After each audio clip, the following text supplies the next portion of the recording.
खबरों की तफसील शामिल करें। सबसे पहले बात करें अमरीकी पाबंदियों से पाकिस्तान के दिफा और दिफाई फैसलों पर कोई फर्क नहीं पड़ेगा। अमरीका की पाकिस्तानी मिसाइल प्रोग्राम पर लगाई गई पाबंदियां गैर ज़रूरी और नाइंसाफ़ी पर मबनी हैं। पाकिस्तान के मिसाइल प्रोग्राम से अमरीका को कोई ख़तरा नहीं। खित्ते में मिसाइल सिस्टम और जोहरी टेक्नोलॉजी की दौड़ भारत ने शुरू की। बड़ी ताकतों को भारत के खिलाफ कदम उठाना चाहिए। पाकिस्तान की सिक्योरिटी का फैसला पाकिस्तानी कौम करेगी। पाकिस्तान पर माजी में बहुत सी पाबंदियां लगी, हमने अपनी सिक्योरिटी पर तवज्जो मरकूज रखी। तर्जुमान दफ्तर खारजा मुमताज़ ज़हरा का अमरीका को दो टोक पैगाम। अमरीकी पाबंदियों से पाकिस्तान के दिफा और दिफाई फैसलों पर कोई फ़र्क नहीं पड़ेगा। तर्जुमान दफ्तर खारजा, अमरीका की पाकिस्तानी मिसाइल प्रोग्राम पर लगाई गई पाबंदियां गैर ज़रूरी और नाइंसाफ़ी पर मबनी हैं। पाकिस्तान के मिसाइल प्रोग्राम से अमरीका को कोई ख़तरा नहीं। तर्जुमान दफ्तर खारजा। जुडिशल कमीशन रूल्स 2010 मनसूख कर दिए गए। 2024 मंजूरी के बाद पब्लिक कर दिए गए। जुडिशल कमीशन का secretariat supreme court building Islamabad में या चेयरपर्सन के तय करदा किसी और मुकाम पर कायम होगा। किसी शख्स के जज के तौर पर तकर्रुरी के लिए मेरिट का तयन आइन के तहत जज के हल्फ के मुताबिक किया जाएगा। हाई कोर्ट्स में जजेस की तकर्रुरी के लिए नामजदगियों के आगाज़ और हतमी फैसले के दौरान वकला और अदालती अफसरान दोनों को मुनासिब नुमाइंदगी को यकीनी बनाया जाएगा। अदालती अफसरान के मामले में तयशुदा काबिलियत और मेयार के साथ साथ सीनियरिटी को भी मद्देनजर रखा जा सकता है।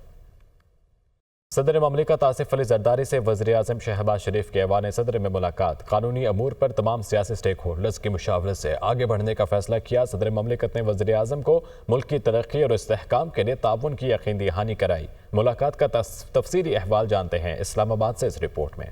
वज़ीर आज़म शहबाज शरीफ की वफ्द के हमरा ऐवान सदर आमद। सदर ममलिकत आसिफ अली जरदारी से तफसीली मुलाकात। दोनों बड़ों की बैठक में मुख्तलिफ मामलात पर अहम फैसले। ऐवान सदर से जारी बयान के मुताबिक मुलाकात में नायब वज़ीर आज़म और वज़ीर खारजा सेनेटर मोहम्मद इसहाक डार और वफाकी वज़ीर दाखिला सैयद मोहसिन रजा नकवी भी शरीक हुए। गवर्नर खैबर पख्तूनख्वा फैसल करीम कुंडी, साबिक वज़ीर आज़म राजा परवेज अशरफ और रुकन कौमी असम्बली सैयद नवीद कमर भी मौजूद थे। वज़ीर आज़म ने सदर आसिफ अली जरदारी की सेहत के लिए नेक ख्वाहिशात का इजहार किया। मुलाकात में मुल्क की मजमूई सियासी, मुआशी और सिक्योरिटी सूरत हाल पर गुफ्तगू की गई। सदर और वज़ीर आज़म ने मुल्क की तरक्की के लिए मिलकर आगे बढ़ने के अज़्म का इआदा किया। मुलाकात में पार्लियामेंट में कानून साजी के अमूर पर भी बातचीत की गई। दोनों रहनुमाओं ने फैसला किया कि कानूनी अमूर पर तमाम सियासी स्टेक होल्डर्स की मुशावरत से आगे बढ़ा जाएगा। बरतानिया कानूनी कार्रवाइयों पर पाकिस्तान के खुद मुख्तारी का एहतराम करता है। फौजी अदालतों से सिविलियंस को सजाओं में शफाफियत, आज़ादाना जांच पड़ताल का फुकदान होता है। फौजी अदालतों से सिविलियंस को सजाओं पर बरतानिया का रद्द-ए-अमल। तर्जुमान बरतानवी वजारत खारजा के मुताबिक इससे मुनसिफाना समात के हक़ को नुकसान पहुँचता है। बरतानिया पाकिस्तान के कानूनी अमल में दखल अंदाजी नहीं करता। बरतानिया पाकिस्तान से मुतालबा करता है कि वो शहरी और सियासी हकूक़ के बैनुल-अक़वामी कन्वेंशन के तहत अपनी जिम्मेदारियों को निभाए। हुकूमत और अपोजिशन की मुज़ाकराती कमेटी का इजलास। दोनों जानिब से मुज़ाकरात जारी रखने पर इत्तफाक हो गया। मुज़ाकराती कमेटी का आइंदा इजलास 2 जनवरी को होगा। आइंदा इजलास में अपोजिशन अरकान मुतालबात की फहरिस्त पेश करेंगे। हुकूमत और अपोजिशन मुज़ाकराती कमेटियों के पहले इजलास का एलामिया जारी। दोनों कमेटियों ने मुज़ाकरात को मुस्बत अमल करार दिया। एलामिया के मुताबिक असद कैसर ने कुछ मेंबरान के शरीक ना होने से मुतल्लिक आगाह किया। दोनों तरफ से कहा गया कि मुज़ाकरात को जारी रहना चाहिए। अपोजिशन कमेटी के मेंबरान ने अपने मुतालबात का खाका पेश किया है। सेनेटर इरफान सिद्दीकी ने हुकूमत अपोजिशन मुज़ाकरात का एलामिया पढ़कर सुनाया। नायब वज़ीर आज़म इसहाक डार, राना सनाउल्लाह, नवीद कबर, फारूक सत्तार शरीक हुए। हुकूमत की मुज़ाकराती कमेटी बाइख्तियार है, एतमाद पर पूरा उतरेंगे। सेनेटर इरफान सिद्दीकी का प्रोग्राम दुनिया महर बुखारी के साथ में गुफ्तगू करते हुए कहना था कि कमेटी का क़यादत से भी राब्ता हुआ है और अपनी हदूद का भी पता है। मुज़ाकरात में जो तय होगा वो वीटो नहीं होगा। PTI अरकान की गैर हाज़िरी से ताज्जुब हुआ। असद कैसर ने ज़ुबानी मुतालबात में क़ब्ल अज़ वक्त इंतख़ाबात का मुतालबा नहीं किया। यकीनन हम बड़ी हद तक बाइख्तियार हैं और हम समझते हैं कि जो एतमाद हम पे किया गया है उस एतमाद पे हम भी पूरा उतरेंगे। और ज़ाहिर है कि हमारा अपनी क़यादत से राब्ता भी रहता है। जो यहाँ पेशरफ्त होगी वो उनके इल्म में आएगी। हमें अपनी हदूद का भी पता है कि हम किस हद तक जा सकते हैं, किस हद तक नहीं जा सकते। हमने इस तरह की कोई चीज़ उनके सामने नहीं रखी कि जी आप जो कुछ मान जाएंगे माजी के तजुर्बात के हवाले से खान साहब मानेंगे या नहीं मानेंगे, इस तरह की कोई बात हमारी तरफ से नहीं आई। और ना ही उन्होंने ये सवाल उठाया कि हमारी कमेटी कितनी मुक़्तदर है। आज जो ज़ुबानी असद कैसर साहब ने اپنے مطالبات بیان کیے، جن کا تذکرہ بھی کیا انہوں نے باہر نکل کے. ان میں اس طرح کی کوئی بات نہیں تھی، نہ اشارتاً، نہ کنایتاً، اور نہ کھلے یا ڈھکے لفظوں میں. انہوں نے بالکل انتخابی عمل کی طرف جانے کی یا قبل از وقت انتخابات کی بات نہیں کی. حکومت کی جانب سے 36 گھنٹے پہلے اجلاس کا بتایا جاتا تو الیمین گنڈاپور بھی اجلاس میں شریک ہو جاتے.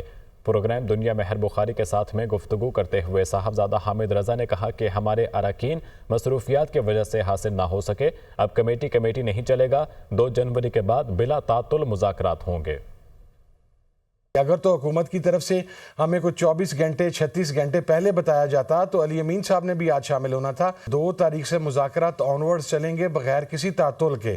یہ نہیں ہوگا کہ پھر 10 دن کی بریک آ گئی، پھر 6 دن کی بریک آ گئی. یہ کمیٹی نہیں چلے گا جی، یہ میں آپ کو بہت کلیئر کر دوں نہ، یہ بہت طویل چلے گا. حکومت وہاں سے کنسنٹ کے بغیر، ان کو اعتماد میں لیے بغیر اس مذاکرات میں نہیں بیٹھ سکتی تھی. یہ کم از کم مجھے تو اس بات کی کلیئرٹی ہے جی. جرمنی نے کرد جنگجوؤں کی کھل کر حمایت کر دی. جرمن وزیر خارجہ اینالینیا بیرباک نے کہا ہے کہ ترکی شام میں کرد جنگجوؤں کے خلاف کسی بھی کارروائی سے باز رہے. کرد جنگجوؤں سے جنگ داعش کو تقویت دے گی. داعش کرد جنگجوؤں سے زیادہ خطرناک ہے. داعش سے شام سمیت ترکی اور یورپ کو خطرہ ہے. امریکی صدر نے سزائے موت کے 37 قیدیوں کی سزاؤں میں کمی کر دی. قیدیوں کی سزاؤں میں کمی کا اعلان وفاقی حکومتی قوانین اور قیدیوں کے حقوق کے تحت کیا گیا. جو بائیڈن نے اپنے ثوابدیدی قانونی اختیار کے ذریعے سزائے موت کے 40 میں 37 قیدیوں کی سزا کو عمر قید میں بدلا. وفاقی حکومت دہشت گردی کے مجرمان کی سزاؤں میں ریلیف نہیں دے گی. امریکی صدر. یورپی یونین کے ممالک کو روسی گیس کی مزید فروخت ممکن نہیں. ترجمان روسی صدر نے کہا موجودہ صورتحال میں یورپی یونین سے تجارت پیچیدہ مسئلہ ہے. روسی صدر ولادیمیر پوٹن اور سلوواکی وزیر اعظم رابرٹ فیکو کے درمیان ملاقات کی تفصیلات نہیں بتا سکتا. روس اور یوکرائن کے درمیان گیس ٹرانزٹ معاہدہ بھی رواں بس ختم ہو جائے گا. ترجمان روسی صدر.